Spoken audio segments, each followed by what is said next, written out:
안녕하세요. 저는 최고의 미남 탤런트이자 그리고 작년에 그리스 로마 신화 강남길의 명화와 함께 흐르는 그리스 로마 신화 1권, 2권, 3권을 제가 14년 동안을 책을 쓰고 그 다음에 직접 사진하고 동영상을 위해서 영국서부터 튀르키예까지 3번을 왕림하셨어요. 그리스 로마 신화 참 꼭 빚진 것 같죠. 알아야 될 것 같은데 그냥 뭐 여러 가지 핑계로 바빠서 집에 상을 많이 다녀서 뭐 별걸 핑계로 해가지고 그리스 로마 신화를 처음부터 끝까지 잘 아시는 분이 잘 없으세요. 제가 이제 동영상 하나를 준비했는데요.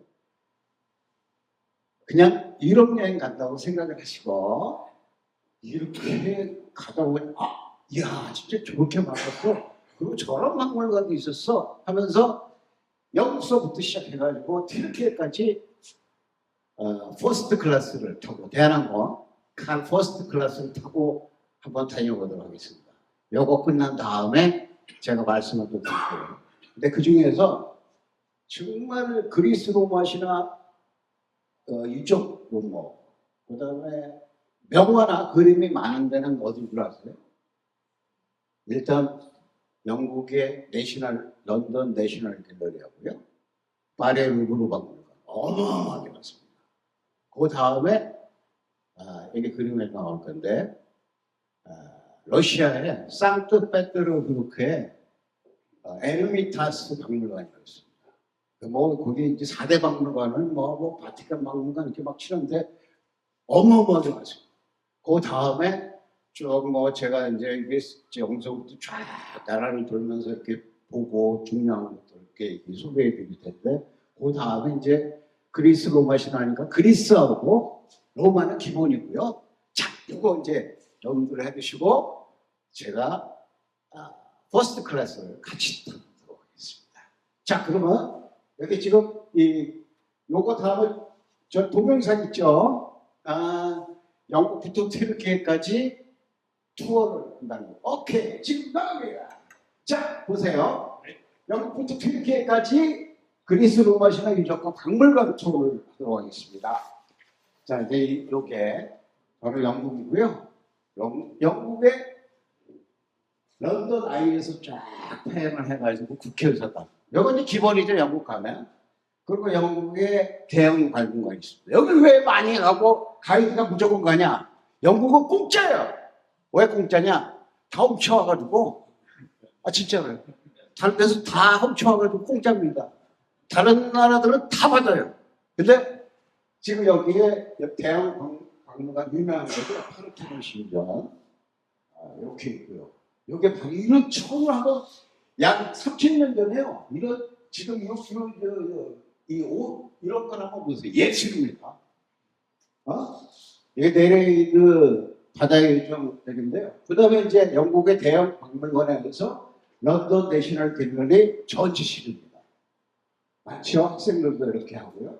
그 다음에 이제 그리스 로마 신화에 나오는 그림들도 많고 이게 런던 내셔널의 아프로디테 화장이라는 거고 이런 그림도 볼 수 있습니다.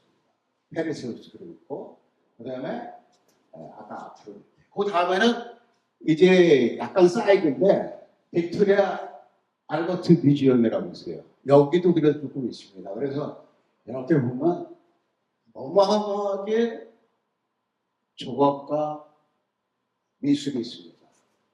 그 다음에 이제 영국에서 다시 스페인 마드리드. 야, 가보고 싶죠? 여기가 바로 스페인 마드리드입니다. 스페인 마드리드 전경하고요. 이거를 보면요, 여행하고 싶어요. 저 이거 동영상 만들면서 가고 싶어 이런 느낌을 많이 드는 거 있죠. 스페인의 유명한 프라도 미술관 엄청나게 그림들이 많이 있습니다. 다시 시간 관계상 우리는 파리로 가보도록 하겠습니다. 에펠탑에서 이 샹젤리제 거리도요. 이게 엘레시온의 거리라고 해가지고 원래 그리스 로마 신화에 나오는 거리예요. 예? 천국이라는. 이제 지금 아까 루브르 박물관에서 정경 보셨죠? 여기 바로 루브르 박물관에 이렇게 전시회 이렇게 많이 있습니다. 근데 이렇게 몰라. 그 중에서도 이제 이것을 알고 있는 사람이 제대로 없어요. 이 그림. 여기 안에 루브르 박물관에 또 유명한 아폴론과 다프네 조각들이 있습니다. 다음에 또 안 갈 수가 없죠. 베르사유궁. 네? 파리에서 꼭 가야 될 두 군데입니다. 루브르 박물관하고 베르사유. 근데 이제 안에 걸 시간관계에서 이제 다 줄였어요. 그 다음 파리 오르세 박물관도 가야 됩니다. 오르세 미술관이죠. 오르세 미술관에도 그리스 로마 신화에 관한 그림들이 현대 그림인데도 중국장책이 있습니다. 그 중에서 제가 바로 헤라클레스, 심플러스의 세들을 컬러스의 헤라클레스를 가지고 왔고요. 그 다음에 파리에서도 추상으로 유명한 모로 이런 작품들이 쭉 있습니다. 여기 사람들이 잘 안 갑니다. 근데 저는 모로식을 좋아합니다. 모로식은 저 잘 모릅니다. 그분은 돌아가셨어요. 그 다음에 이제 바로 에르미타시. 그 다음에 지금 러시아예요. 바로 에르미타시 박물관입니다. 그 안에 또 유명한 에로사 푸시케라는 작품을 제가 들고 왔고요. 그 다음에 이제 거기 말고 또 다시 여름 공연, 상트페테르부르크의 여름 궁전에 가면요. 여기서부터 이렇게까지 다 뭐다? 그리스 로마 신화 조각이다. 이게 전체가 다 그리스 로마 신화 조각입니다.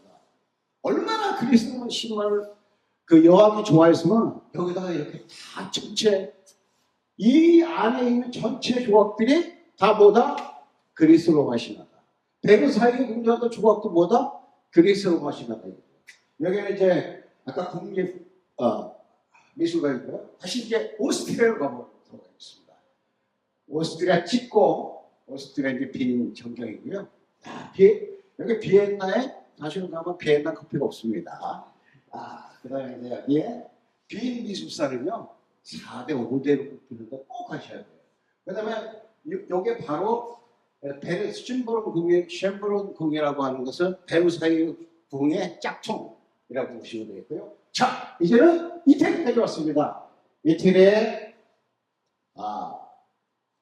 가장 상징적인 콜로세움 있고요. 개선문이 있고요. 이태리에 어마어마하게 많습니다. 미술관, 박물관 모두 거의 다 90%가 그리스 로마 신화입니다. 자, 그 중에서 이제 로마 국립박물관 봐야 되고요. 로마 카피톨리오 박물관에 이렇게 많이 조각이 있는데 이것에 대해서 여러분들이 얼마나 알고 계시는지 모르겠네요. 이제 여기에 그 유명한 이런 조각들입니다. 대표로 상징하는 조각들이 있고요. 제가 이동하면서 좀 약간 흔들리는데 로마의 팔라도 미술관도 조그만 미술관에도 90%가 거의 그리스 로마 신화가 있습니다. 이태리에 가면 80%, 90%는 다 그리스 로마 신화예요. 모르면 뭐다? 짱돌이다, 돌이다. 예? 조각이. 자, 이건 이제 남녀 양성을 했던 거고요. 그 다음에 유명한 이 보르게스의 미술관이 있습니다. 1시간밖에 관람을 못해요. 1시간 끝나면 나가. 너무 사람이 많고. 로마 바티칸 성당에 왔어요. 바티칸 성당에, 바티칸 미술관의 조각실의 90%는 뭐다? 그리스 로마입니다. 오히려 이 기독교에 대한 거는 잘 없어요. 희한하죠. 아까 라오콘상 최고 유명한 곳이고요. 자, 이번에는 이태리에서 나폴리에서 또 아까 국립도 있지만은 이런 거 있고요. 그 다음에 이제 유명한 바로 르네상스가 시작된 피렌체. 아까 피렌체 정도 두오모 성당 보셨고요. 거기서 또 다시 이게 유명한 우피치 미술관입니다. 르네상스 시대에 유명한 것은 여기에 다 몰려 있습니다. 유명한 아까 아프로디테 탄생부터 보티첼리에 놀라셨죠? 메두사 그리. 그 다음에 바로 그냥 조밀조밀해요. 피렌체 가보면 바로 옆에 이런 반개로 있는데 유명한 백조와 레다라는 게 있고요. 그 바로 옆에 피렌체 백희오궁이라고 있는데 여기서 여기도 또 많습니다. 이게 헤라클레스 동상부터 시작해가지고요. 여러분 많이 들으셨죠? 메디치. 이 사람이 바로 르네상스를 활성화시킨 사람인데요. 유명한 시베리아 광장 안에 그냥 뭐 이렇게 이런 조각상들이 있습니다. 그 다음에 이제 피렌체에 또다시 피티궁이라는 왕궁이죠. 왕궁에도 거의 80%가 다 그리스 로마 신화의 회화와 조각으로 칠해져 있습니다. 그 다음에 이제 베네치아 안 가볼 수가 없죠. 밑에서부터 쭉 올라왔습니다. 베네치아는 제가 짧게 편집을 했는데요. 여기 바로 투칼레 궁에서 유명한 궁이고요. 티타닉 그림들이 많습니다. 베네치아 벨레아트의 티치아노, 티탄 그림들이 많고요. 그 다음에 이제 밀라노 쪽에는 좀 없어요. 그런데 바로 브레라 미술관이라고 학생들이 잘 알고 있어요. 다시 이제 이번에는 그리스로 왔습니다. 그리스 파르테논 신전에서 이제 이렇게 쭉 펴내가지고요. 바로 그리스 로마 신화를 대표하는 파르테논 신전 있죠. 파르테논 신전은 아테나에게 바쳐진 신전입니다. 예? 천연 신화. 그다음에 그리스에서 그리스 박물관에 또 어마어마하게 많습니다.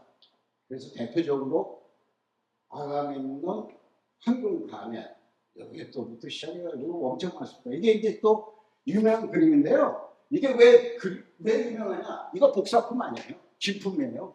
2500년에는 그대로 2500년을 저를 조각을 했어요. 파르테논 바로 신전 바로 밑에 아크로폴리스 박물관인데요. 바로 파르테논 신전의 그 유명한 조각들을 하는 거고요. 이번에 델피로 갑니다. 델피 신전이 이게 바로 예언하던 장소인데요. 최고 그리스 로마 신화에 엄청 나오는 곳이고, 그 다음에 이제 그 안에 델피 박물관에 옴파로스 아시죠? 옴파로스 하는 게 바로 이 세상의 중심이라는 도리입니다. 그 다음에 이제 거기 쭉 그리스 올라가면 미케네 많이 들어보셨죠? 미케네. 이게 바로 미케네 사자의 성이라고요. 대표적인 것이죠. 미케네가 거의 크레타하고 미케네가 그 서양 문화를 주도를 했습니다. 그래서 미케네 바로 청동기 문화이기 때문에 제가 했고요. 그다음 미케네 바로 옆에 코린토스라고 있습니다. 성경에 고린도스죠. 고린도전서 바로 코린토스입니다. 네? 거기까지 전도를 하러 왔어요. 바울이요, 그렇죠? 예, 사도 바울이. 그다음에 이제 그리스 쭉 와가지고 다시 스미용권 밑에까지 쫙 와서요. 그 유명한 파르테논 포세이돈 신전에서 하고, 그다음에 조금 더 그리스 밑으로 가면 이제 유명한 크레타라는 거 있죠. 크레타 문명. 뭐 이제 책에도 다 나오는 거지만 유명한 문명입니다. 그 안에 이런 크레타 당시의 청동기 문화 세계 최초의 그런 거 이제 많이 그림으로 보셨을 거예요. 크노소스국 뭐 그림부터 시작해가지고 봤습니다. 그 다음에 그리스에서도 델로스, 우리가 델로스 동맹이라고 알죠? 델로스 동맹으로 유명한 바로 델로스에 가면 아폴론 신전이고요. 바로 델로스 섬 상징이 뭐 그냥 사자성인데 별로 그리스 신화에 상관이 없습니다. 여기 또 박물관 아니고요. 다음에 마지막으로 어디 가냐? 튀르키예, 이스탄불로 갑니다. 이스탄불 가면 이스탄불 국립도가 박물관이고요. 그 다음에 또 어디로 가냐? 또 어디를 알아야 돼요? 트로이. 바로 트로이 전쟁으로 하는 트로이를 가야 되고요. 또 트로이 전쟁에 관한 이 또 박물관이 있습니다. 바로 약 3,000년 전, 2,500년 전 얘기죠. 그 다음에 우리가 페르가몬 많이 들어보셨죠? 가방도 있지만. 그래서 이 페르가몬 여기 마지막으로 으스르시 아스클레피우스 지금 신전을 들어오고 있고요. 이것도 많이 보셨죠? 셀주게 에페소스. 그 다음에 이게 유명한 건데 아르테미스 신전입니다. 이게 마지막입니다. 그런데 이게 지금 덜렁 남아있죠? 예? 이게 전 세계에서 가장 큰 여기 신전이었어요. 그런데 바로 기독교가 들어오면서 이 신전 이런 것은 다 허물어버렸어요. 이단 이교라고 그래요. 말도 안 됩니다. 그래가지고 이 신전에 있는 것은 돌을 다 뜯어다가 어디다 썼냐? 성당에다가 1. 넘버원 성당에, 2번은 성주, 영주, 그 다음에 일반 사람들이 이 대리석을 다 빼다가 샀습니다. 그래서 아까 델로스 동맹에 델로스도 있고요. 세계적으로 가다 보면 파르테논 시대도 원래는 더 많이 있었어요. 근데 그리스하고 터키하고 하면서 이 비친 사람들이 터키가 파르테논 신전 위에서 고지가 있으니까 거기다가 포격을 했어요. 그래서 그 많던 이쪽들이 뭐 했다? 다 파괴를. 그러고 나서 이제 이런 껍데기만 나옵니다. 근데 이게 얼마나 크냐면 뭐 세계 10대 불가사의 고전, 10대 불가사의인데 이거 보세요. 이거밖에 안 남았어요. 전부 다 이런 데가 있죠. 다. 어쨌거나 어떠셨어요? 이거 0부터 시작해가지고 튀르키예까지 지루하셨어요? 뭐 저기 샴페인도 안 주고 먹을 것도 안 줘서 그런가요? 예. 하여튼 여기 보셨는데요. 이게 지금 이제 보시고 난 다음에 느낌은 뭐냐면 이게 그 유명한 뭐 명언 같은 거는 차치하고라도요. 이 주먹을 직접 모르면 뭐다? 그냥 돌이다 이거예요. 그 많은 조각과 명화를 모르면 그냥 다 지나갑니다. 근데 알면 재밌습니다. 그래서 흔히 하는 말이 있죠. 아는 것만큼 보인다. 저는 여행을 하면서요. 이야, 그 말이 어떻게 그 말보다 진리가 더 있을까? 정말 아는 것만큼 보이는 거죠. 보면 볼수록 재밌어서 다음에 또 가는 거예요. 바로 우리가 모든 것이 마찬가지죠. 호기심 때문에. 여러분 또 그리스 로마 신화에 있고요. 제가 그러면 이제 시간이 무지하게 빨리 지나갑니다. 네? 시간은 이렇게 강의만 빨리 지나가는 게 아니고요. 제 나이가 몇 살인 줄 아세요? 네? 아싸! 아싸! 역시 최고. 네? 몇 살인 것 같으세요? 저 6댕이에요. 66세. 오늘도 그렇게 나이를 먹었어요. 시간은 너무 빨리 지나간다. 네? 라는 생각과 함께 이 강의 시간도 엄청나게 빨리 지나간다. 그래서 조금 어떻게 해야 된다? 속도를 좀 내라. 이런 말씀이죠. 자, 그래서 먼저 이제 그리스 로마 신앙은 그러고 과연 무엇이냐? 그리스 로마 신앙. 말 그대로 얘기를 하면요. 그리스 로마 신들의 얘기예요. 그렇죠? 예. 근데 그리스 로마 신화에는요, 신들이 어마어마하게 나옵니다. 예? 예. 제가 이거 한번 보시고요. 이 다음 거 한번, 예. 여기 이제 이게 신들의 족보, 뭐 패밀리 하는데요. 이거는 지금 카오스부터 시작해가지고 요건데, 이런 것들을 얼마나 알아야 되냐면, 한 30개를 알아야 이거를 다. 이 다음 거 같이 한번 보여주세요. 학생인데요. 학생이 이렇게 공부를 하고 있어요. 예? 저는 어떤 생각이 드냐면, 이렇게 공부하는 학생, 바보. 이렇게 알 필요가 없어요. 사실 진짜 내용을 갖고서 그걸 해야 되는데, 이것만 패밀리 틀리면요, 주구장창 외우는 사람 많아요. 난 봤어요, 진짜로. 탤런트도 봤어요. 누구냐? 고명환이가 그따위 쳤다. 개그맨 고명환이라고 있죠? 저걸 외우고 자빠졌어. 예? 난 이렇게 하는 거 한심하다고. 근데 내용을 살짝 물어보면 잘 몰라. 근데 이제 이런 걸 좀 잘 봐가지고 제우스 부시해가지고 누구는 아들이 되고 이제 여기 구약 성서에 보면 누구는 이렇게 쫙 나오죠. 이제 그런 걸 외우는 거죠. 네. 여러분들 그거 다 외우십니까? 아니죠. 그래도 다 알 수가 있는 거죠. 할렐루야. 네? 자, 그래서 이 신들의 족보 이렇게 많습니다. 근데 이제 이것을 정리한 사람이 있어요. 예? 이것을 정리한 사람이 바로 그리스의 헤시오도스라는 사람인데요. 이분이 자 이제 그리스 여기 하면 신들로 제우스 다음에 누구누구를 그렇게 하는 게 바로 이 사람이 신들의 계보, 족보를 만든 사람인데요. 이 사람 말에 의하면 신들은 약 몇 명이냐면 몇 명일 것 같습니다. 제가 한번 두드려 100단위로 시작할게요. 약 300명. 300명 정도 그리고 있어요. 근데 여기 족보는요, 신들만 나오는 게 아니에요. 그 앞에 그 자식들 나오니까, 그 뭐 신들이 300명 나오는 게 쫙 족보 따지고 이건 뭐, 뭐 강의실에서, 강의실의 족보에서 밑에까지 하면 약 한 200명 돼요. 그걸 어떻게 다 외우고 쓸데없는 것을 외웁니까?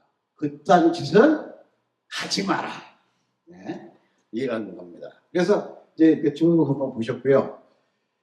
자, 그러면 이제 조금 빨리 진행을 해야겠죠. 자, 쭉 보셨는데 진짜 중요한 얘기입니다. 자, 그리스 로마 신화는 그럼 왜 알아야 됩니까? 왜 그리스 로마 신화를 왜 알아야 되냐? 이것은 우리 동양 문화와 다르게 그리스 로마 신화는요, 서양 문화의 기본이에요. 얘네들은 이것을 따로 안 가르쳐줘도 초등학생 이전에 다 마스터를 해버립니다. 우리나라는 신화라면 뭐 좀 있지만은 단문 신화도 짜잖아요. 무지하게 많습니다. 자, 그리스 로마 신화를 어디서부터 어디까지 알아야 되냐면요, 책을 30권 정도 읽어야지 대충 압니다. 그리스 로마 신화가 이렇게 조금 이렇게 갖고 온 걸 취합해가지고 전체가 나오는 거예요. 예를 들면 트로이 전쟁이라는 게 영화도 나오지만은 많은 사람들이 트로이 전쟁 뭐 어떻게 아킬레스가 어쩌고저쩌고 하는 거는, 그리고 여기 그 유명한 맨 처음에 세계 소설의 제1호 호메로스라는 사람이 바로 트로이 전쟁을 했던 일리아스라는 걸 썼는데, 일리아스는 바로 트로이의 옛날 이름이에요. 근데 그것도 바로 그리스 트로이 전쟁의 약 30%밖에 안 돼요. 나머지 것들이 다 알아야지 바로 트로이 전쟁을 아는 거죠. 그리고 여기저기서 어마어마하게 많이 알아야 되기 때문에 그래서 힘들고요. 또 하나는 이름들이 그렇게 많아요. 그 이름들이 참 저는 뭐 강남길이지만 또 다른 이름으로 강미남 뭐 이렇게 해서 하듯이 한 3가지 이름으로. 왜 그러냐면 그리스 시대 이름이 있고요. 그 다음에 다시 이제 로마가 그리스를 정복을 하고, 그 다음에 이 사람들이 로마 있는 사람들이 희한하게도 그리스 신들을 다 가지고 왔어요. 신들만 가져온 게 아니에요. 정치. 그리스가 엄청나게 발달돼 있죠. 우리 민주정치부터 시작해가지고 정치, 문화, 예술, 이 그리스 문화 예술, 종교까지 다 가지고. 그러다 보니까 걔네들이 싹 가져와서 어떻게 했냐? 이름만 바꾼 거예요. 그래서 제우스를 유피테로 지네들, 예, 뭐 이렇게 하고, 그 다음에 또 뭐 아폴로는 지네들이 해가지고 뭐 또 다른 이름. 그 다음에 포세이돈은 뭐 넵튠리우스 이런 식으로 또 다릅니다. 근데 또 헷갈리게 만드는 것이 바로 시간이 지나면서 영국이 세계를 주도를 하면서 그 그리스 로마 신들을 또다시 영어로 불러요. 그러다 보니까 한 사람이 이름이 3개씩 이렇게 돼 있어가지고 이게 그리스 로마 신하고 막 정신이 없어요. 모르면, 그것을 뭐 개념으로 모르면 이 사람 갖고 그냥 정신이 없어요. 그런데 실질적으로 보면 300명 중에서도 실질적으로 알아야 되는 신들은 약 20-30명 정도? 이 정도면 충분합니다. 그 다음에 나오는 신들은요, 한번 이름만 싹 나왔다가 휙 없어요. 장담합니다. 그러니까 하여튼 그래서 이제 뭐 간단하게 말씀드리면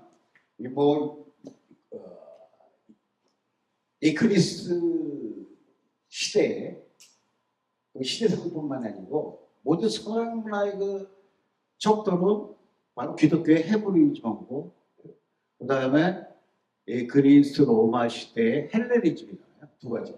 이런 얘기를 하면 이제 지루합니다. 그렇기 때문에 간단하게 기본이다.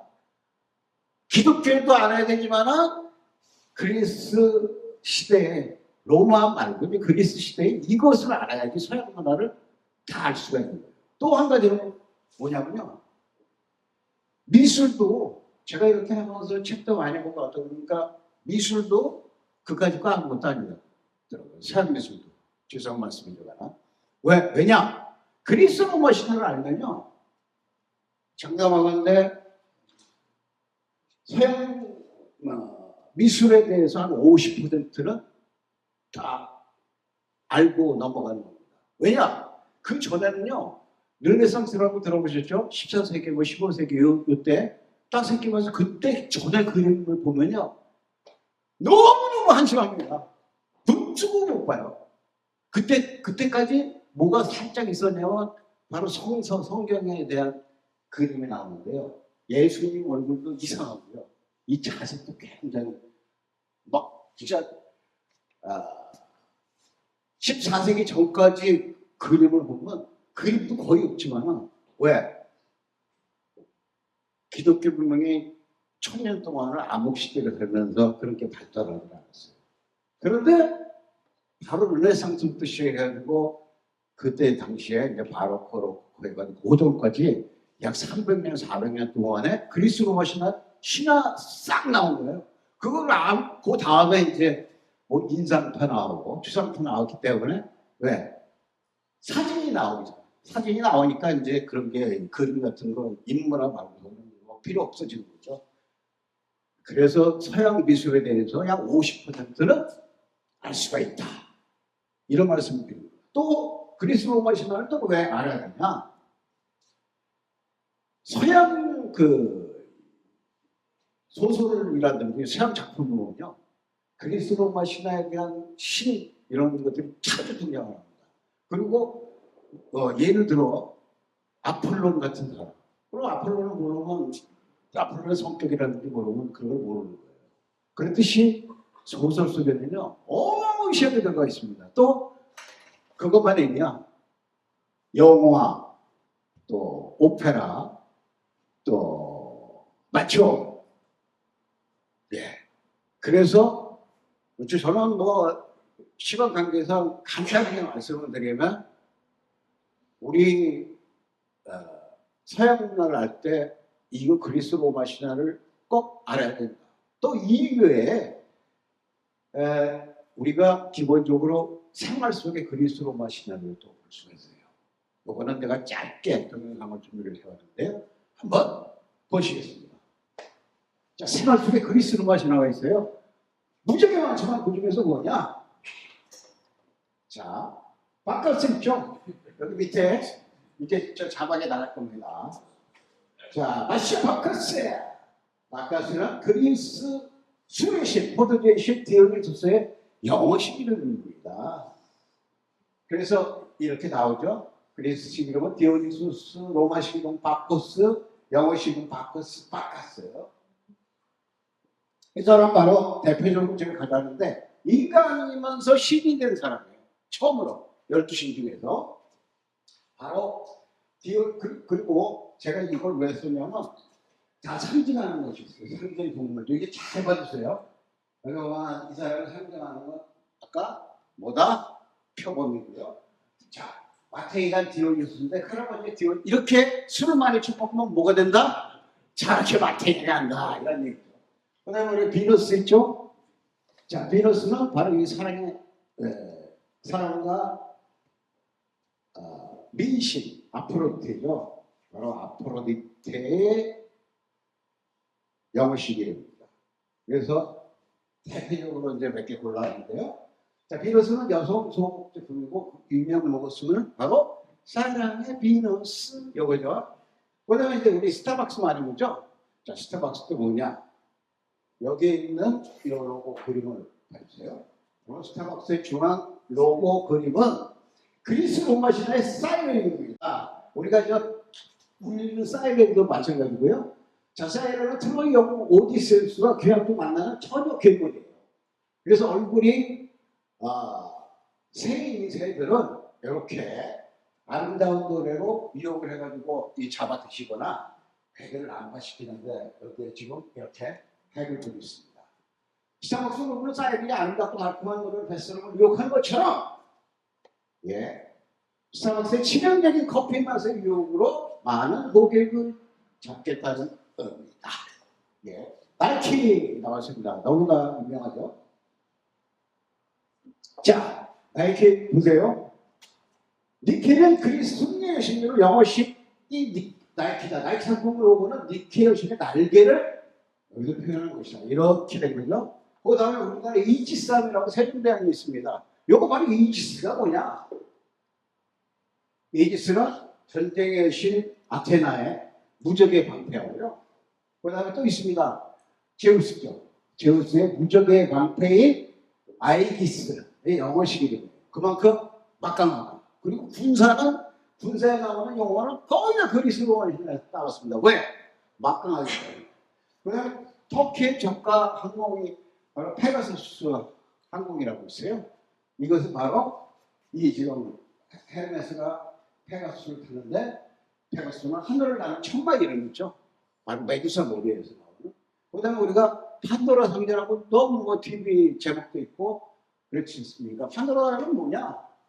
판도라는 일취지 여성이고 신들에게 모든 것을 선받은 여성이에요. 그런데 열중만간의 신의 경고에도 불구하고 호기심에 그만 상자를 열었어요. 그 안에서 다 날아가고 나머지 있는 것은 뭐다? 행복이죠. 이렇게 해서 판도라까지 이외에도 어마무시하게 많지만은 실험 관계상 이렇게 엄청나게 많죠. 뭐 이 베르사체의 그 로고는 메두사 뭐 한 거고요. 아까도 말씀드렸지만은 뭐 나이키 미사일, 포세이돈 미사일 요즘에도 우크라이나하고 러시아 전쟁하는데 뭐 우크라이나나 그 러시아나 어마무시하게 미사일 쏴대잖아요. 미사일뿐만이 모든 이 무기 같은 그런 것들은 다 그리스 로마 신화에서 많이 그것을 차용을 합니다. 왜? 최고 막강한 겁니다. 무섭거든. 또 괴물들을 많이 하고 있고요. 자, 그러면 이번에는 올림푸스 아까도 얘기 잠깐 우리가 양양으로 보셨겠지만 올림푸스 12신에 대해서 한번 알아보도록 하겠습니다. 자, 올림푸스 12신이 많이 들어보셨죠? 그것도 가만 올림푸스 12신 뭐 어쩌고 저쩌고 막 얘기를 해. 올림푸스 12신이 왜 중요하냐? 왜 중요하겠습니까? 아주 간단합니다. 아시는 분 있으세요? 뭐 손든 게 아니고 머리만 드시는 거구나. 자, 깜짝 놀랐습니다. 네. 올림푸스 12신이 왜 중요하냐면요. 올림푸스 12신이 그리스 로마 신화에 나오는 얘기 중에서 한 번도 빠지지 않고 나와요. 신이 다 나와요. 한꺼번에 다 나오는 게 아니고 뭐 같이 나올 때도 있지만 그런 신들이 빠지지 않고 다 나옵니다. 제 책의 1, 2, 3권에 컨텐츠가 64개예요. 긴 것도 있고 트로이 전쟁 한 뭐 120페이지 뭐 있고 짧은 것도 있어요. 뭐 한 4페이지, 6페이지. 근데도 짧은 것 중에서도 한 번도 빠지지 않는 게 바로 올림푸스 12신. 근데 올림푸스 12신을 드라마라든지 다른 것 같이 이런 다른 집에서 보면 잘 성격을 알려주지 않아요. 올림푸스 12신이 빠지지 않고 많이 나옵니다. 그 사람들의 성격이 또 모습까지 다 나옵니다. 물론 누가 제우스로 바뀌었습니까? 이런 것이다 라고 해가지고 조각들을 했는데요. 자, 그러면 그냥 여담이지만은 그러면 아까도 봤지만 이제 계속 조각이 나올 건데요. 그러면 그런 사람들은 어떻게 조각을 만들고 또 명화를 했을까? 대충 어떻게 했을까요? 돈 도자기 그리면서 다 그것을 가져옵니다. 도자기는 바로 기원전 1000년 전, 뭐 기원전 500년 전에 그 사람들이 다 무슨 헤라클레스들이 헤라클레스 지갑을 떨어뜨려도 괜찮아요? 자, 이렇게 쫙 했는데 그걸 보고서 바로 조각을 하고 또 명화를 보고 그런 거예요. 그 중에서 올림푸스 12시 이 사람들이 바로 신화를 이어갑니다. 자, 올림푸스 12신인데 니들이 뭐냐? 이 사람들이 우선 제우스는 하늘의 신, 뭐 포세이돈은 바다의 신, 그 다음에 가장 중요한 게 하늘 다음에 바다도 있고 뭐겠습니까? 땅이죠. 땅은 바로 데메트. 또 그 다음에 바로 제우스의 와이프, 정식적인 부인인데 헤라인데 왜 헤라가 그러면 올림푸스 12시냐? 바로 올림푸스 12시를 보면서 그 당시에 사회상을 볼 수가 있는 거예요. 네? 최고 중요한 제우스하고 그 다음에 제우스 부인 헤라가 바로 가정과 결혼의 신이에요. 그만큼 옛날 그리스 로마 시대에 있는 사람들은 가정을 굉장히 중요시한 거예요. 그 다음에 그 사람들의 제우스라는 그게 제우스가 바람 들면서 카사노바 같이 그러는데 바로 그런 게 가부장적 사회. 바로 그래서 하늘, 바다, 땅 이렇게 해서 또 가정의 여신 해가지고 제우스까지 포함해가지고 4명의 형제가 하고요. 그 다음에 8명이 바로 제우스 자식들입니다. 그래서 12시를 보실 건데요. 자, 이렇게 12시는 어떻게 구성되어 있냐? 크게 얘기하면 제우스의 사형제하고 제우스의 8명의 자식들로 구성이 되어 있는데요. 제가 그러면 보여드리도록 하겠습니다. 오케이? 자, 스타트! 자, 제우스 형제들이 바로 제우스, 헤라, 포세이돈. 이렇게 해서 이번에 제우스입니다. 최고신, 바람둥이 신. 상징인물, 요거 상징인물도 잘 봐주세요. 어떤 상징인물이냐. 자, 신실 쪽에 보이는 제우스입니다. 제우스는 바로 이렇게 덥수룩한 바로 제우스인데요. 제우스는 올림푸스 12신 중에서 모든 인간과 신들을 지배하는 우두머리 적게 최고신. 그런데 그는 최고이면서 세상을 이렇게 법으로 또 다스리지만 반면에 로마 신화에서는 여신과 인간을 가리지 않고 바람을 피우는 전문적인 용어로 이렇게 카사노바 같은 프레이보이 신으로 등장합니다. 예. 그림이나 조각에서 제우스를 알 수 있는 대표적인 상징은 뭐다? 이거 보면 번개와 벼락인데요. 유명한 조각입니다. 제우스는 자기 뜻을 거역하는 신이나 인간들을 번개와 벼락을 보면서 까불지 못하게 만듭니다. 이 조각이 그리스 박물관에 있는 유명한 조각이죠. 예. 제우스의 상징을 보세요. 뭡니까? 독수리. 독수리가 하늘에 재앙이듯이 제우스를 나타내는 상징은 뭐다? 독수리입니다. 미국하고 옛날에 로마 시대. 이번에 헤라. 아까 말씀드렸죠. 자, 이번에 헤라는 제우스와 정식으로 결혼식을 올린 본부인으로 가정과 결혼의 여신입니다.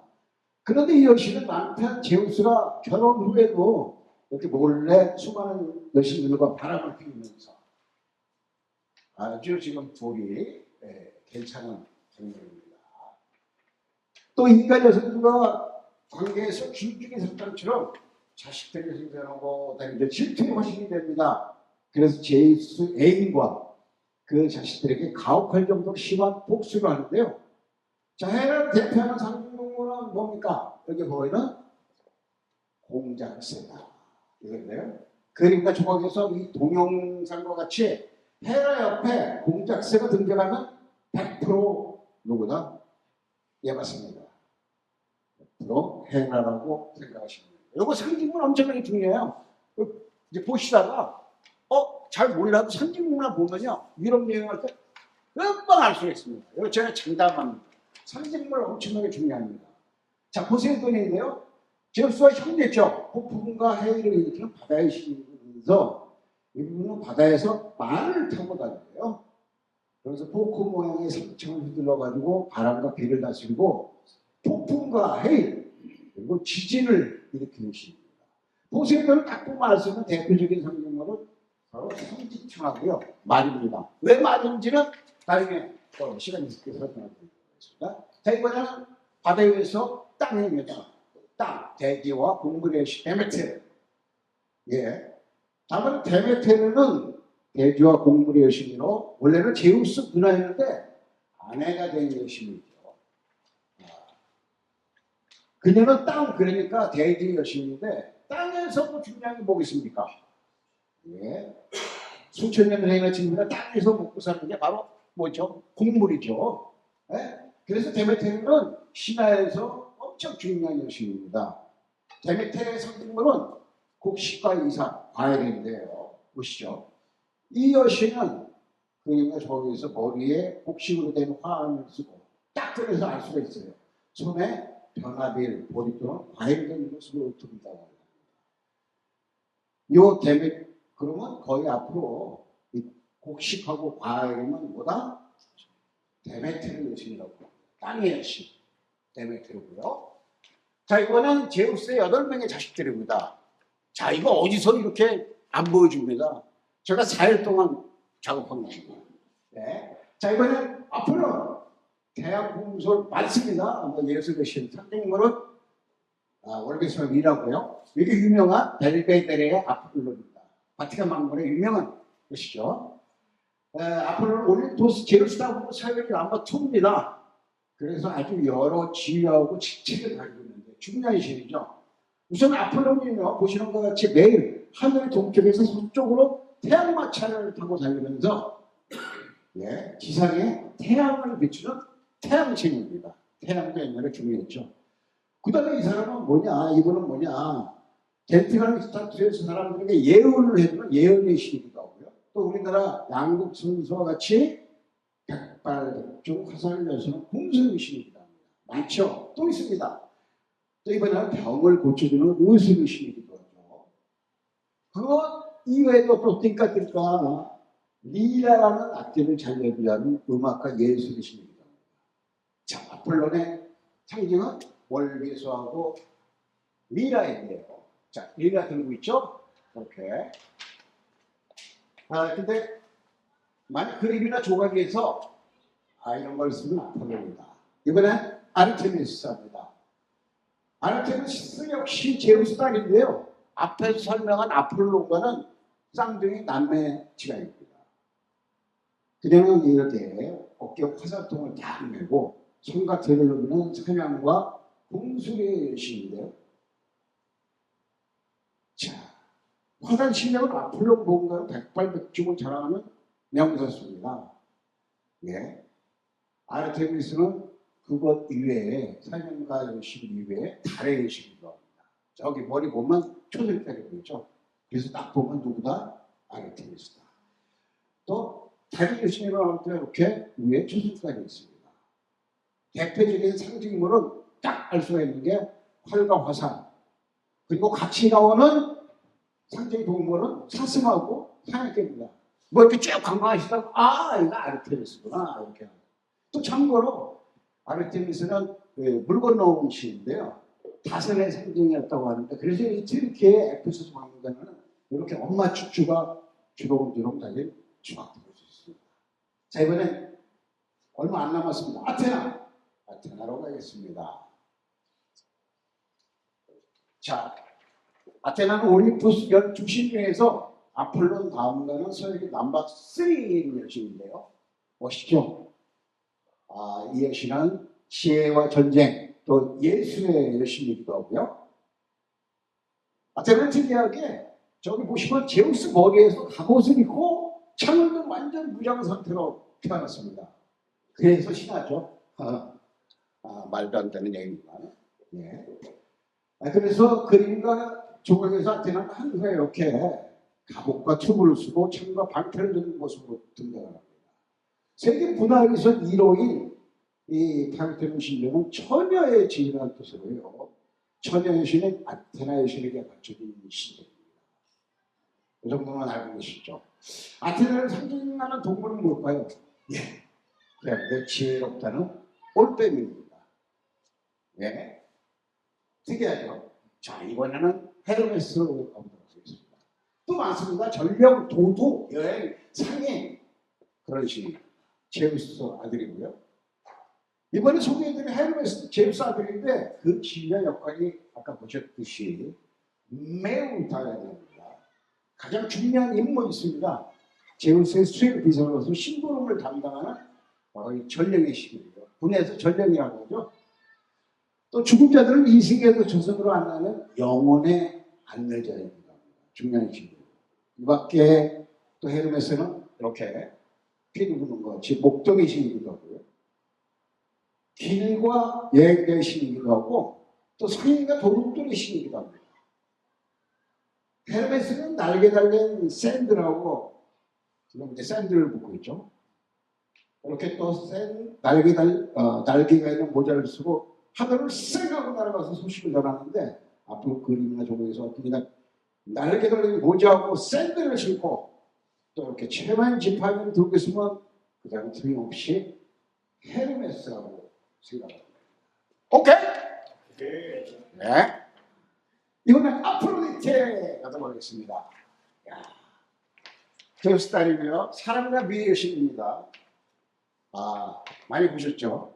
올림푸스 주요 12신 중에 한 명이에요. 사랑이 중요하다 이거죠. 또 그녀의 지휘자 역할은 오로지 사랑이에요. 사랑밖에 몰라요. 그래서 심수봉의 사랑밖에 난 몰라 같은 여신이라고 할까요? 아프로디테는 신화에서 신과 인간에게 사랑이 큐피드 와서 이렇게 싸가지고 사랑에 빠지게 만들고 에로스가 옆에 있죠. 또 에이옥을 붙게 한 것이 그녀의 역할이고 그녀의 영어로 비너스하고 불리는 아프로디테는 올림푸스 최고인이에요. 올림푸스 대회에서 최고상 받았어요. 신화의 전등장은 아주 중요한 여신입니다. 그녀의 남편은 보시면 다음에 나오는 불과 대장장이신 헤파이스토스인데요. 옆에 있죠. 아프로디테는 그림과 조각에서 아들 에로스와 함께 거의 8등신 누구 상태로 나오는데요. 대표적인 상징물은 뭘까요? 손에 사과를 들고 있죠. 예, 사과하고요. 바로 옆에 밑에 보시면 바로 아프로디테가 손에 잡고 있는 비둘기입니다. 오케이? 땡큐. 비둘기들이 수상한 곳에도 있습니다. 그래서 사랑과 민심이 있습니다. 헤파이스토스, 또 중요한 신입니다. 다음으로 헤파이스토스는 그 당시에 중요한 게 개정자인 신이었어요. 제우스와 헤라스의 장남으로 무엇을 뚝딱 만드는 불과 대장장인 신. 옛날에 다 그렇겠죠. 이렇게 무기 만들고 해야 되니까. 그런 불을 이용해 만드는 장인들이 수호신이 되었는데 이분이 뭘 만드는 신들이 거기 기고하는 올림푸스 궁전을 다 만들었습니다. 신과 보시면 아시겠지만 영웅들의 무기, 갑옷, 방패, 장신구들은 모두 그의 작품입니다.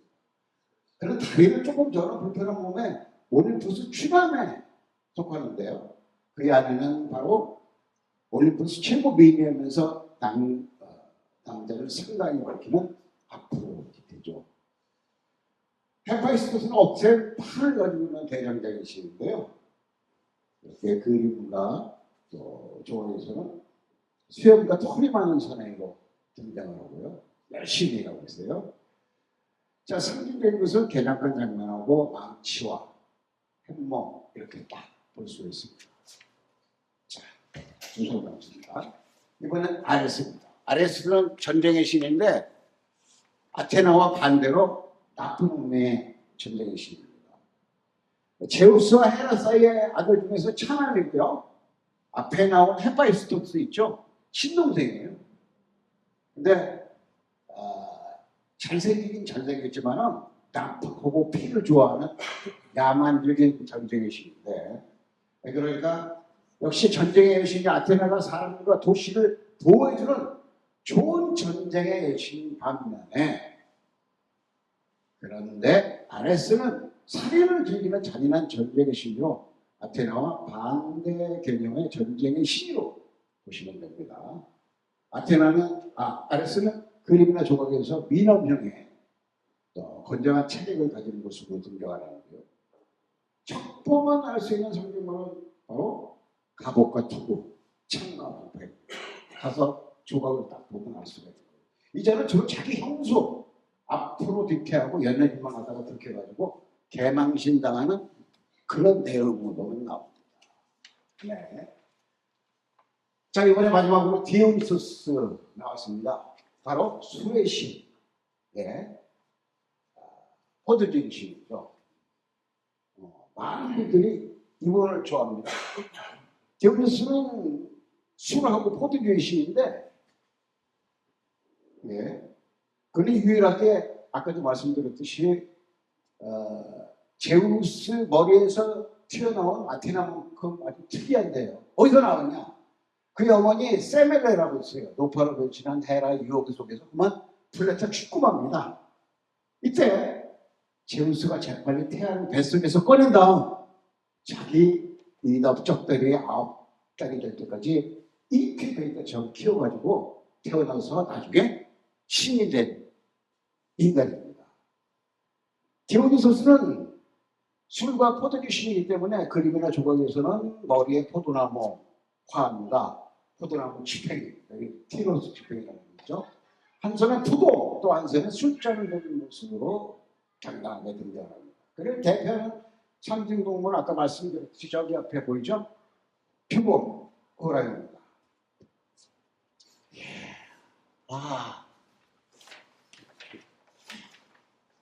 올림포스 12시 잘 보셨습니까? 제가 이거 하니까 며칠 동안 신경 그런 생각이 들었네요. 그런 것들이 벌써 1시간도 거의 한 10분쯤 되고 있는데요. 이게 제가 지금 여기에 또 그 밖에 조연으로 나오는 신을 내용 그것을 준비하는데 그것도 한 10몇 분 나오거든요. 그거 보시겠습니까? 다음 주에 보시겠습니까? 네? 지금 보시죠. 지금 보고 싶으세요? 어떠세요? 왜 그러냐면 올림포스 12시 되게 중요한 거예요. 근데 그 다음에 이 신들만 알면 장담한 건데 웬만한 신은 싹 다 하는 거예요. 자, 그러면 이야기하는 거 해보라! 할렐루야! 자, 그러면 아까 올림포스 12시 아멘. 헌금 잘해주세요. 기도 잊지 마시고. 자, 그러면 올림포스 12시 많은데 막 설명을 하고 제가 여기 밑에다가 설명했지만은 이걸 빨리 보면서 하지만 나중에 책을 보면요 자세하게 나와요. 근데 뭐냐? 동영상은 이런 동영상을 볼 수가 없잖아요. 네? 이런 동영상 하나만 갖고 있는 사람은 전 세계에 거의 없을 거예요. 사진하고. 정당합니다. 예. 그래서 제가 이 보여드립니다. 또 약간의 잘난 척하고 싶어서. 이런 거 찍었단 말이야. 어쨌거나, 자, 올림포스 12시 봤는데, 이번에 바로 요 신만 또 알면 그 다음에 우리가 드라마를 보면 주연 나타나잖아요. 근데 주연이 보통 우리 드라마에서 한 둘, 넷, 이렇게 미니시리즈 같은 경우는 넷 이렇게 나오는데, 올림포스에서는 이 많은 신들이 다 각각의 직책이 있기 때문에 그렇고, 요 다음에 주연으로 나온 신들이 책에 보면 엄청나게 많이 나옵니다. 다음으로서 또 많이 나오는 조연신 스타트 하겠습니다. 자, 이번에 주연신이에요. 자, 올림포스 12신의 그 밖에 주연신들 누굴까요? 자, 이번에는 바로 올림포스 산들에 신들이 많은데 이번에는 하데스 먼저 보도록 하겠습니다. 자, 하데스 중요한 신입니다. 하데스는요 제우스, 포세이돈과 세 명 중에 한 명이었어요. 저승세계, 즉 땅속 지하세계를 다스리는 신입니다. 옛날에는 그렇게 생각을 했어요. 하데스는 제우스와 데메테르의 딸이 자기 조카인 페르세폰을 그렇게 납치해가지고 자기 지하세계에 영원히 삼았어요. 이게 유명한 조각입니다. 그리스 로마 시대에 자주 등장하는 나름 아주 하늘에서 중요한 시인인데, 근데 애석하게도 올림포스 12신은 포함되질 않았어요. 왜냐? 하데스는 하늘 그 올림푸스 궁전에 살지 않고 여기 거의 지하 세계에 머물고 있기 때문에 올림푸스 12신에는 포함되지를 않습니다. 그래서 저한테 불평을 하더라고요. 자식이. 별로네. 자, 하데스의 상징과는 끝이 두 개로 가는 창입니다. 그러니까 바다의 신 포세이돈은요, 저렇게 끝이 세 개가 달린 삼지창인데, 하데스는 바로 끝이 두 개가 달린 창을 들고 있다는 것이죠. 포세이돈 삼지창, 하데스는 2창. 또 그림이나 조각에서 하데스는 주로 지와 세계 여왕이 이렇게 타이르스를 표현하고 조선 세계를 지키는 개가 있습니다. 밑에 케르베로스와 함께 나옵니다. 자, 이번엔 또 중요한 신이에요. 헤스티아. 그냥 알고 이번에 넘어가시면 됩니다. 자, 헤스티아는 원래 제우스 6남매 중 첫째였어요. 가정과 불을 지키는 신이에요. 예전에 불이 고대 사회에서 불은요, 요즘처럼 이렇게 성냥이나 라이트 등이 없어가지고 불 피우기 쉽지 않았잖아요. 네? 네. 그래서 이렇게 하루 여신이면서 가정의 여신이 등장한 거예요. 네. 로마 시대에는 중요한 여신으로서 저렇게 로마 포마노의 신전도 가지고 있습니다. 옛날에 불이 그렇게 중요했다. 그 다음에 에로스. 그림부터 시작해서 엄청나게 많이 나오죠. 자, 에로스는 사람과 미여신인 아프로디테 아들로 연애의 신입니다.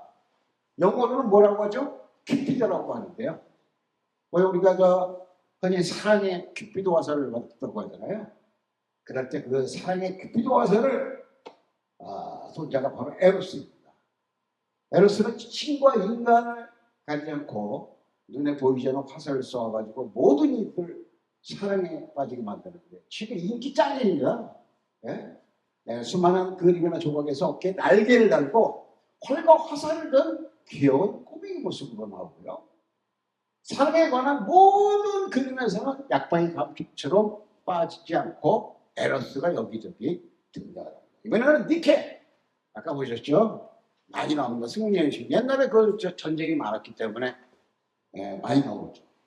니케는 바로 승리의 여신으로서 로마 시대의 빅토리아 여신과 빅토리아 승리, 빅토리아 여신과 동일시되는 여신입니다. 이 승리 여신은 그림이나 조각에서 커다란 날개, 손에 칼과 그런 것을 든 모습으로 등장하는데요. 바로 파리 이제 보시면 아까도 보셨죠? 파리 루브르 박물관에는 니케상이 가장 유명합니다. 보시면 엄청나게 큰 니케 조각상은 2층 계단 위에 설치되어 있는데 두 날개로 활짝 펼친 니케가 승리를 축복해 주기 위해서 하늘에서 내려와서 뱃머리에 살짝 내려앉는 모습이라고 합니다. 바람에 흩날리는 옷뿐만 아니라 디테일한 성대일로 직접 보면 감탄이 절로 나오죠. 기원전 190년 전에 했다고 하네요. 니케를 표시하는 대표적인 성경을 보시죠. 칼과 바로 날개. 뮤즈. 뮤즈 꼭 알아야 됩니다. 자, 9명의 이 여신들은요, 뮤즈 여신들은 제우스와 기억의 여신 사이에서 태어난 딸들로서 노래, 음악, 시, 연극, 철학, 역사 이런 것을 담당하는 9명으로 구성된 예술과 학문의 여신들입니다. 예, 이 뮤즈 여신들은요, 예술가들에게 영감을 불어넣은 여신인데요. 저한테도 영감을 불어넣었어요. 자, 그림에서는 예술의 신인 아테나 여신과 함께 등장을 하거나 또 어떤 때는 아폴론의 릴레에 맞춰가지고 띵까띵까 춤을 추는 모습으로 등장을 합니다. 우리가 보통 영어로 박물관이나 미술관이라는 뜻이 뮤지엄이 있죠. 그리고 뮤직, 음악을 뜻하는 뮤직도 바로 이 뮤즈 여신에서 유래한 겁니다. 자, 이번에 또 주역으로서 유명한 여신이 바로 에오스입니다. 에오스는 새벽의 여신이에요. 이렇게 에오스는 밤의 장막을 걷고서 아침을 여는 바로 새벽의 여신인데 이 여신은 어두운 밤하늘을 서서히 보랏빛으로 물들이면서 태양신이 앞에 보이죠? 아폴론 마치 앞에서 새벽을 활짝 여는 그런 역할을 하고 있습니다. 여기서는 보통 그림과 조각에서 두 마리 마차를 타는 모습으로 등장하는데요. 예, 어떤 때는 새벽에 남자를 헌팅하는 모습으로 나옵니다. 이쁩니다. 제가 좋아하는 여신입니다. 네. 자, 이니스. 이 여신도 제가 좋아하는 여신입니다. 무지개 여신, 전령의 여신. 이번에 소개해드릴 이니스는 무지개 여신이로 신들의 심부름을 하는 또 전령의 여신이에요. 아까 제우스의 수행미소가 심부름을 담당하는 전령이 누구라고 했죠? 헤르메스라고 하면 주 이니스는 여성이죠. 헤라의 심부름을 담당하는 전령입니다. 이 무지개 여신 이니스는 예수 작품에서는 저기 보시죠. 뒤에 날개가 있고요. 또 무지개 세계의 천을 두는 모습으로 등장합니다. 에스자 문명을 자랑하는 여신으로 아즈비.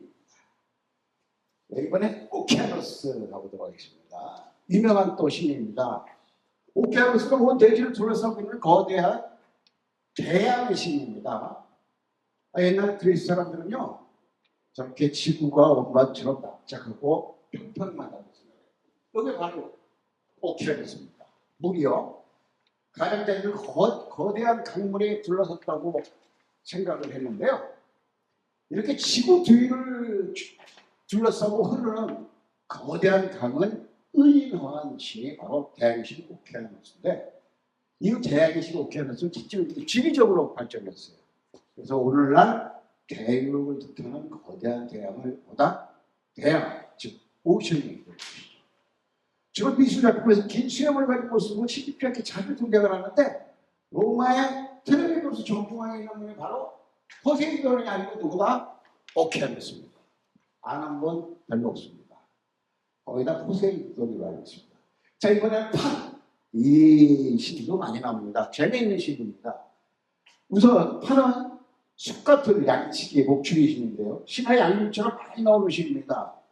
이 판은 아주 특이한 모습을 하고 있어요. 그러니까 저기 하반신은 순양 다리에 거대한 거시기를 가지고 있고요. 남자의 거시기에. 상반신은 사람인데 저기 긴 수염과 머리에 두 개의 뿔을 가지고 있는 반인반수의 모습을 하고 있습니다. 이제 특기는 뭐냐? 연애고요. 신화의 성주는 요정들에게 수작을 보는 남봉권 호세컨으로 등장합니다. 재미있는 캐릭터예요. 해배. 자, 옛날에 또 이런 신들도 있었구나. 해배는 제우스와 헤라 딸로 젊음을 상징하는 바로 청춘의 신. 예. 바로 해배는 이제 결혼을 하는데요. 누가 결혼하냐? 바로 헤라클레스와 결혼합니다. 예. 나중에 여러분 유벤투스 구단이라고 아세요? 축구 구단? 예, 이 해배가 로마의 유벤투스와 같은 신이라고 생각하면 되는데요. 미술작품에서 신들의 신이 넥타이가 담긴 항아리에 숫자를 들고 있는 모습으로 등장합니다. 자, 몇 분 안 남았습니다. 자, 다음에 그것은 삼미 꿈의 신입니다. 쓰리 그레이스라고 해가지고요. 세 명의 아름다운 카리케스인데, 이번엔 삼미 여신들을 제우스의 세 명의 딸들로서 우미 여신이라고 합니다. 주로 아폴로니테 같이 춤을 추면서 아름다운 몸매와 미모로 기쁨을 주는 여신들인데요. 근데 그림이나 조각에서 이 세 명의 알몸에다가 서로 어깨를 만지면서 특히 이 중에서 가운데 여자가 이렇게 살짝 틈을 돌리고 있으면 그녀들은 바로 백발백중 삼매의 신, 우매의 신이라고 생각합니다. 예. 몇 분 안 남았어요. 테미스, 법과 질서, 우리 많이 보는 것입니다. 이 테미스는 제우스의 두 번째 아내로서 정의하고 율법의 여신입니다. 흔히 법정 앞에 나요. 또 그것이 알고 싶다라는 TV 프로그램 보시죠? 거기에서 저울과 칼을 든 어신상을 보셨을 겁니다. 바로 이 여신이 정예와 일법 여신이 테미스입니다. 이 여신이 두 눈을 가린 것은 왜 그랬을까요? 앞날을 예견하는 능력하고 지혜를 상징하고요. 또 한 손에 저울은 공정한 판단, 또 한 손에 칼은 거짓을 칼로 싹둑 잘라낸다는 것을 의미한다고 하네요. 자, 명이나 호라이 계절의 여신입니다. 그 당시에 계절도 무지하게 중요시했나 봐요. 에라이가 아니고 호라이는 제우스 바로 앞에 등장했던 바로 시간과 계절의 여신들이에요. 각각 정의, 질서, 평화를 상징하는 이 호라이들은 손에 보시는 것과 같이 꽃을 든 우아한 아가씨 모습으로 등장하는데, 유명한 보티첼리의 아프로디테 상상에서 저기 보시면 부끄러우니까 여기 이걸 같이 세우면서 웃음을 주는 여신이 호라이 중에 한 명입니다. 자, 이번엔 중요한 여신, 우리 인생의 운명하고 생명을 잡아놓은 모이라입니다. 다음으로 모이라 역시 제우스 테미스의 신의 세 자매인데요. 이 여신들은 인간의 운명, 수명 같은 것을 담당하는 여신입니다. 자, 그리스 신화에서 아이가 태어나면요, 보통 이 출산의 여신이 이 운명의 여신들을 데리고 오는데, 먼저 세자면 첫째가 운명의 실을 이렇게 쭉 집어봐요. 그리고 둘째는 그 실을 식탁에서 감아가지고 운명을 정하고, 그 다음에 막내가 과일로 싹둑 끊어가지고 그 사람의 생명을 거둬줍니다. 근데 구세는 또 나이들은 높아도 등장하지만 이렇게 젊은 여인으로 표현이 되었습니다.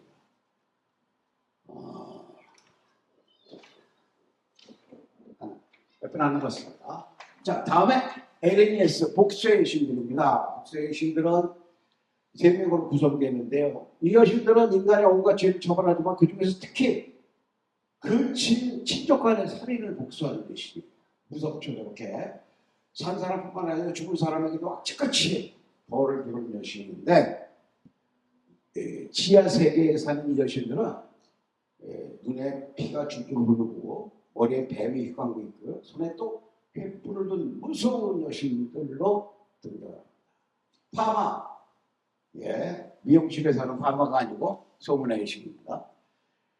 주로 명성이나 이렇게 험담 등이 매우 빠르게 세상에 퍼져나가는 소문, 이 소문을 또 의인한 신이에요. 이렇게 그리스 로마 신화에는 의인한 신들이 많아요. 주로 그림이나 조각에서 어깨에 날개를 달고 손에는 이렇게 악파를 불고요. 이렇게 어쩌고저쩌고 입속을 흘리는 그런 여신으로 등장을 합니다. 대면 나왔습니다. 바깥에 짧은 거 3개. 마무리 여신. 할렐루야! 한국합시다. 자, 보통 그림이나 조각에서 3명의 여신이 서로 등을 맞대고 있는 모습으로 나오는데, 이 3명의 여신은 각각 돼지, 달, 저승의 여신이 합친 모습으로 모든 방향을 볼 수 있다는 의미인데요. 가장 오래된 헤카테 여신들은 바로 이 델피의 궁궐이죠. 델피의 궁궐이니까 꼭 하셔야 돼요. 제가 좋아하는 곳입니다. 다음에 힘에, 이 옛날에 또 이런 신이 있었어요. 결혼의 신. 상징으로 바로 횃불이에요. 이 밖에도 이 결혼의 신, 힘에는 주로 미술작품에서는 어깨에 날개가 있고요. 손에 결혼을 상징하는 횃불을 든 모습으로 등장을 하는데, 연애의 신 에로스와 함께 나올 때도 있습니다. 다음에 히프노스, 자매의 신입니다. 자매의 신은 히프노스고요. 그 아들이 바로 누구다? 자매의 신 다음에 꿈의 신입니다. 모르페우스입니다. 우리가 몰핀 할 때 그 몰핀도 여기서 나옵니다. 모르페우스. 히프노스는 죽음의 신인 저 오른쪽에 있습니다. 타나투스. 아주 씩 지나갔네. 그것은 예전 고대 그리스인들 죽음으로써 영원한 잠으로 생각했기 때문입니다. 잠은 죽음이다. 두 분 짧은 거 두 분 풀어라. 이 밖에도 역시 플로라의 꽃을 들고 있고요. 이런 시도 있습니다. 바람의 시. 아직 안 나. 이제 나. 아이올라스 마지막 시입니다. 아이올라스 바람의 시입니다. 수고하셨어요. 이들은 동물국에 뭔가 바람을 모아놓고 마음대로 바람을 불러일으키는 바람의 시입니다. 마지막이다. 오늘 어떠셨는지 모르겠네요. 진짜로요. 예? 아니 진짜 이거는요 고급진이에요. 전문적으로 하면 정말 이것을 알면요 고급스러운 거예요. 그리고 왜 그러냐면 정말 다른 분들은 뭐 어떻게 얘기하시는지 모르겠지만 저는 이 여러분들이 아까도 이거 보셨지만은 이게요 지금 아까 올림푸스 12시 나고 지금 그 밖에 주변 신들 있잖아요. 이거 제가 책에다가 많이 설명을 합니다. 이 책이 제가 한 480권당 480페이지인데 예를 들어 세 권이나 그러면 한 1500페이지라고 그냥 이렇게 치면 실질적으로 이 올림푸스라고 이 사람들이 제가 설명을 하고 이런 게 약 한 15% 정도 돼요. 여러분 와서 수고하셨고요. 네, 감사합니다. 고맙습니다.